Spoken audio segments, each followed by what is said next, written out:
আমরা সেটিকেও আমলে নিয়েছি এবং তাদের যে টয়লেট বা মানে শৌচাগারের যে আয়োজন সেটিরও অপ্রতুলতা রয়েছে। এগুলো আমরা মাথায় নিয়ে আমরা এই বছরে, এই চলতি অর্থ বছরে 2024-25 অর্থ বছরে আমরা এই কাজগুলোকে করার জন্য আমরা আমাদের প্রকিউরমেন্ট প্ল্যানে রাখা আছে, আমরা সংশ্লিষ্ট নির্বাহীদের নির্দেশনা দিয়েছি এবং আশা করছি চলতি অর্থ বছরে এই কাজগুলো সম্পাদিত হবে। পাশাপাশি নিরাপত্তা বিষয়ে যেটি বললেন সেটিরও আমরা মাথায় নিয়েছি। আমরা ঈশ্বরদী থেকে নিরাপত্তা কিছু আমরা ঈশ্বরদী বাইপাসে নিয়ে আসবো, এমনকি আমাদের ভাবনায় আছে।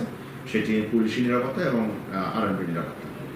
ট্রেনে আসার জন্য ট্রেন ধরার জন্য যে অ্যাপ্রোচ রোডে যেটা ট্রেনে ধরে, এই অ্যাপ্রোচ রোডটি আমাদের রেলওয়ের জমির উপর স্থাপিত যে অ্যাপ্রোচ রোড সেটি মেরামত বা সেটি নির্মাণ কাজ সেটি আমাদের আয়ত্তের মধ্যে পড়ে।